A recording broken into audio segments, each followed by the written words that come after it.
Assalamualaikum warahmatullahi wabarakatuh guys, dimanapun teman-teman berada, semoga teman-teman sentiasa sehat selalu dan urusan teman-teman dipermudahkan oleh Allah SWT. Dan apa yang kita lihat sekarang guys, peluang cerah Timnas Indonesia ke putaran ketiga kualifikasi Piala Dunia amat cerah sekali dan secara legak langsungnya guys ya. Dan otomatis kita lihat Timnas Indonesia ini juga layak ke Piala Asia 2027. Kita lihat semua ini, kita lihat adalah kerja keras pasukan Timnas Indonesia, Sintayong dan juga PSSI untuk memajukan sepak bola Indonesia. So guys, dari apa yang paling kita lihat yang membuatkan Timnas Indonesia semakin hebat sekarang ini, apa yang kita perhatikan dengan ramainya wajah-wajah baru, pemain-pemain muda dan darah kacukan Indonesia Belanda ya.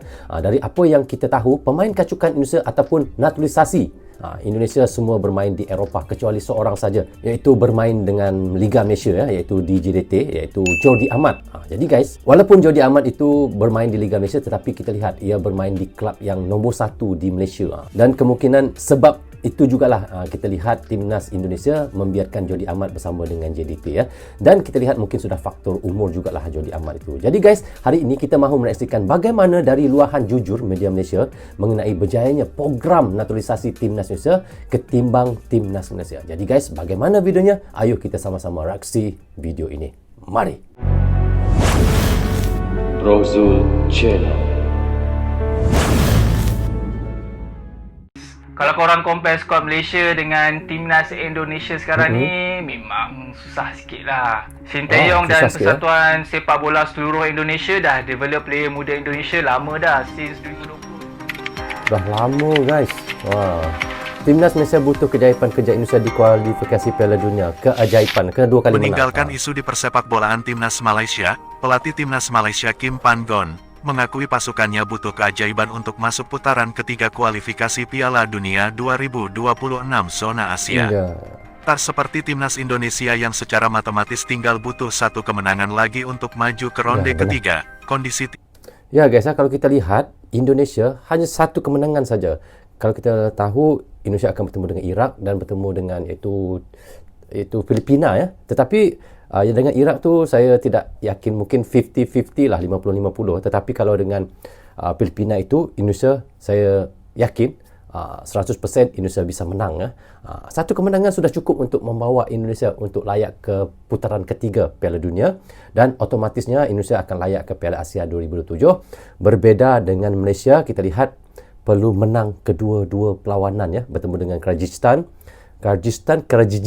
susah betul mau sebut nama negaranya, dengan itu Chinese Taipei. Itu keajaibannya. Okey guys, mari kita lanjut. Timnas Malaysia lebih rumit. Harimau Malaya tak bisa lagi menentukan nasibnya sendiri di grup D kualifikasi Piala Dunia 2026.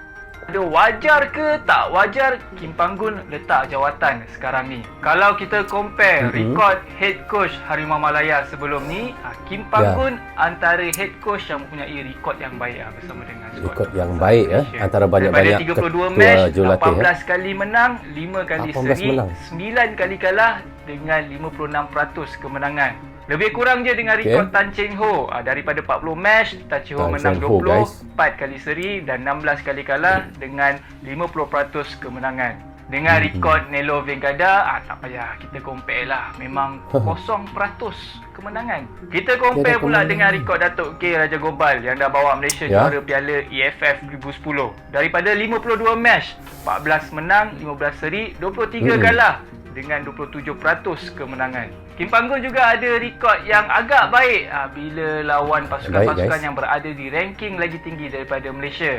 Antara yang famous, kita seri dengan China, Syria dan Korea Selatan.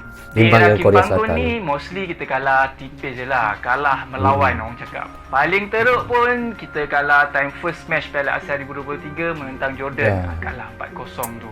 Itu paling teruk. Itu yang paling teruk kalau ya. Di era head coach sebelum-sebelum ni, kalah 4-0 tu biasa. Terutamanya bila bertemu dengan pasukan-pasukan Pak Arab. Punyalah teruk dulu-dulu, level Myanmar pun kita boleh kalah. Jangan lupa juga kita pernah ada rekod kalah 10-0 time lawan UAE tahun 2012. Lepas tu kita teruskan momentum kekalahan besar tu bila tewas pula kepada Palestin dengan keputusan 6-0. Siapa layan bola sepak Malaysia time tu memang terasa hina betul lah. Walaupun rekod head coach sebelum-sebelum ni menampakkan macam Kim Pan-gon ni power, tapi kita tak boleh nafikan yang Kim Panggun punya rekod away agak tak cantik. Aura Stadium Nasional Bukit Jalil memainkan peranan juga dengan rekod-rekod positif Harimau Malaya di era Kim Panggun. Contohnya, time pusingan ketiga kelayakan Piala Asia 2023, match semua berlangsung di Stadium Nasional Bukit Jalil sebab COVID. So, Malaysia take advantage dan layak ke Piala Asia 2023. Ada juga yang cakap Kim Panggun ni dapat support system yang lebih baik berbanding dengan head coach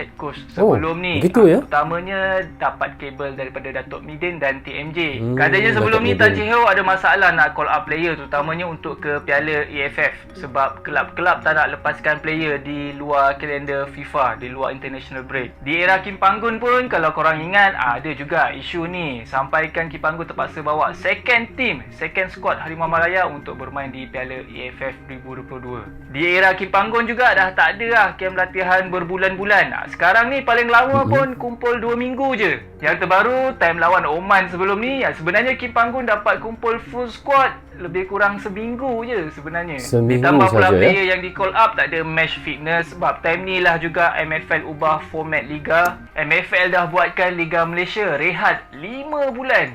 Lama guys. Lama lagi. 5 bulan ya, iaitu kita lihat Liga Malaysia sekarang ini sedang berehat ya.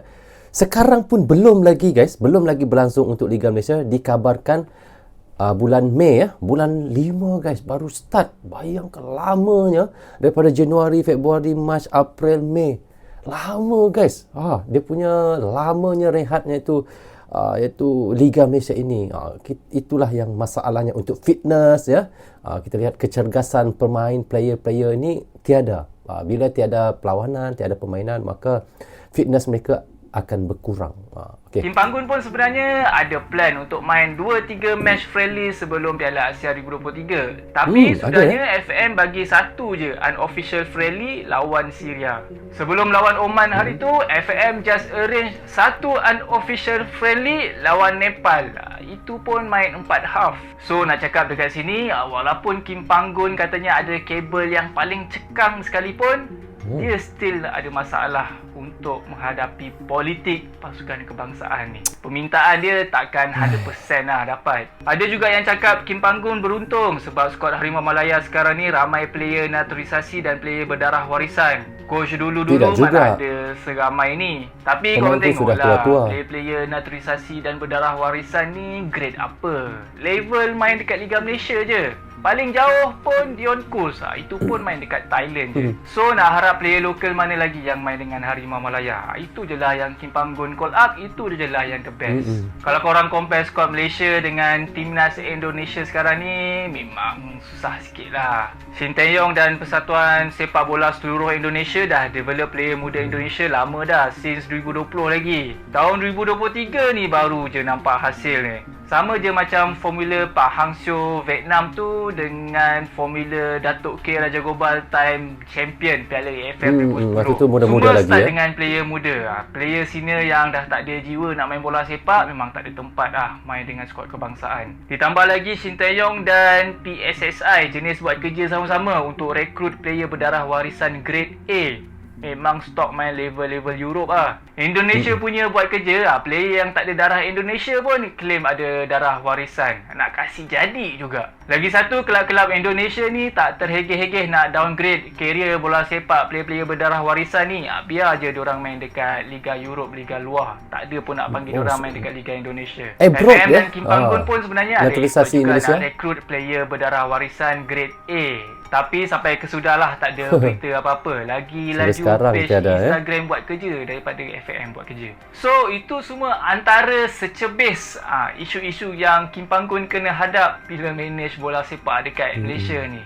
Sebenarnya banyak lagi isu yang kita tak tahu. Kalau korang perasan, fans mula nak Kim Panggun letak jawatan bila Kim Panggun tak meet the expectation. Saya tidak perlu performance di Piala Asia 2023. Lepas tu sebentar. Untuk Kim Panggun letak jawatan itu bagi saya tidak perlu guys. Saya tidak perlu. Kerana seorang pelatih itu dia membutuhkan ataupun memerlukan masa yang agak lama juga ya untuk dia membina pasukan. Jadi dia akan tahu pasukan mana. Kalau kita Shin Tae-yong pun banyak juga kekalahan yang dia buat tetapi tidak digugurkan, tidak dipecat ataupun dibuang, masih still dengan timnas Indonesia. Jadi di situ dia akan melihat kelemahan-kelemahan di timnas Indonesia itu. Begitu juga bagi saya Kim Panggon, harus biarkan saja di timnas Malaysia. Di situ nanti dia akan melihat di mana kelemahan-kelemahan yang timnas Malaysia perlu perbaiki. Biarkan saja. Biar kalau sampai habis kontraknya, kalau dia mau sambung. Kalau FAM tidak mau sambung, okey, terpulang. Okey, kita lanjut ya. Kalah 2 match berturut-turut pula kepada Oman. Kalau tak ambil kira match unofficial lawan Syria dan Nepal, basically Malaysia dah 5 match berturut-turut tak mencipta kemenangan. Match lawan Jordan sebab tactical foul. Match lawan Bahrain pula sebab tak ada luck. Last minute Bahrain ya. skor gol kemenangan. Last Match minute lawan ya. Korea Selatan, kita all dapat out imbang, lah, nothing to lose. Akhirnya berjaya comeback dan seri dengan Korea Selatan. 2 match Dapatlah lawan 1 Oman pula point. kalah sebab faktor match fitness. Bila Match kalah ni fitness. je fans berbunyi Kim Panggon out. Time sebelum ni bila time menang tu tak ada pula Kim Panggon out.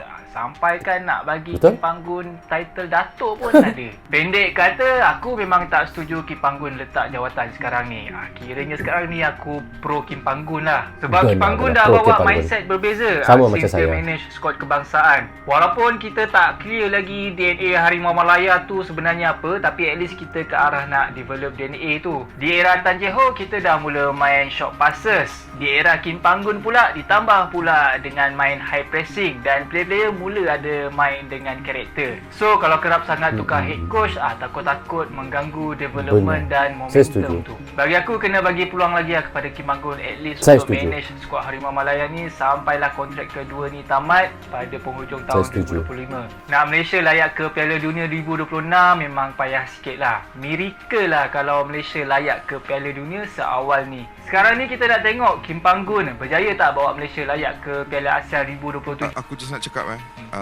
aku cukup suka dengan progres Indonesia. Ya. Aku cukup suka. Ini daripada media Sebab Malaysia, ini ya. adalah bukti bahawa kalau kita kekal berprinsip, tak Berprinsip. kisah pemain apa yang keluar masuk, pemain mana keluar masuk, tapi kita kekal berprinsip.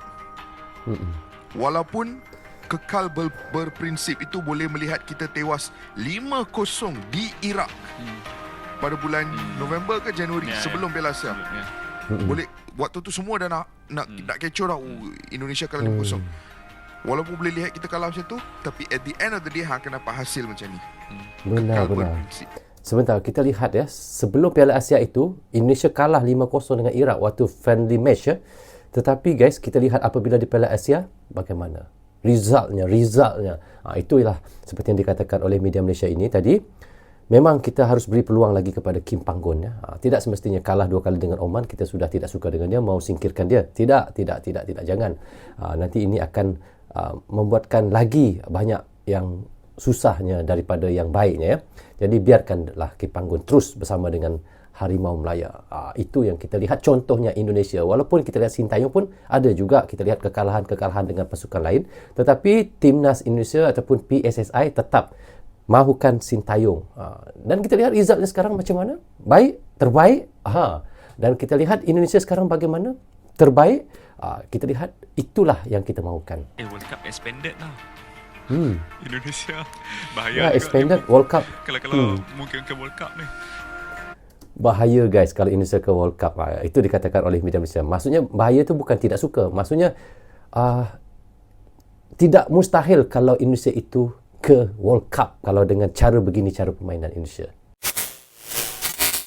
Okey guys, seperti yang kita reactionkan tadi, kita lihat sendiri. Memang jujur saya juga berpendapat seperti dari media Malaysia itu sendiri, yang mana program naturalisasi timnas Malaysia sebenarnya boleh dikatakan tidak sebagus timnas Indonesia. Dan tidak juga saya katakan gagal program naturalisasi Malaysia itu, cuma mungkin tidak sepantas dan setepat seperti Indonesia. Kerana kalau kita perhatikan sendiri, Malaysia mempunyai pemain naturalisasi yang ramai, termasuk sekali yang berdarah keturunan Malaysia jugalah. Tetapi semuanya mereka bermain untuk liga lokal dan tiada yang abroad ataupun bermain untuk liga-liga Eropah. Hanya seorang sajalah, kan tadi Dian Cole ya. Itu pun main di liga Thailand. Dan itu yang pertama lah. Yang kedua, kita lihat faktor umur sudah agak ramai yang sudah tua dan mungkin hanya mampu bertahan sekitar 5 tahun ataupun 7 tahun lagi saja bersama dengan timnas Malaysia. Tetapi guys, berbeza sangat dengan iaitu kita lihat dengan Indonesia, pemain naturalisasi dan pemain keturunan Indonesia ini banyak yang bermain di liga-liga Eropah. Hanya seorang saja yang bermain di Liga Malaysia iaitu Jordi Amat bersama JDT ya. Itu pun mungkin kerana umur Jordi sudah tua dan kerana itu timnas Indonesia lanjutkan ajalah iaitu Jordi Amat bersama dengan JDT. Dan kedua, faktor umur pemain kacukan timnas Indonesia masih muda-muda lagi dan ada yang masih 19 tahun dan bisa lama untuk bersama timnas Indonesia, mungkin sehingga 10 tahun ataupun hingga 13 tahun ataupun mungkin 15 tahun. Itu mungkin ya guys. Kita lihat sebab umur mereka masih sangat muda. Jadi guys, itu baru faktor umur dan abroad pemain-pemain Indonesia. Belum lagi faktor lain lagi yang saya mahu katakan. Cuma di sini bukan saya mahu merendahkan timnas Malaysia ataupun Harimau Melaya. Cuma saya minta FAM buat sesuatu perubahan untuk Harimau Melaya agar supporter seperti saya tidak rasa terluka, kecewa dengan prestasi timnas Malaysia baru-baru ini. Jika mahu naturalisasikan pemain, pastikan umur masih muda dan boleh bersama timnas Malaysia sekurang-kurangnya 10 tahun dan kemudian mungkin 15 tahun. Pastikan mereka bukan dari liga lokal. Itu yang kita mahukan. Jadi guys, belum lagi isu yang saya mahu sampaikan di sini tentang isu lapangan ataupun stadion. Kita lihat. Kalau kita lihat stadion, ya Allah, memang saya pun sangat malu juga dengan stadion Bukit Jalil untuk rumah Harimau Melaya guys. Kerana kita lihat sudah habis jutaan ringgit dilaburkan untuk padang ataupun iaitu stadion.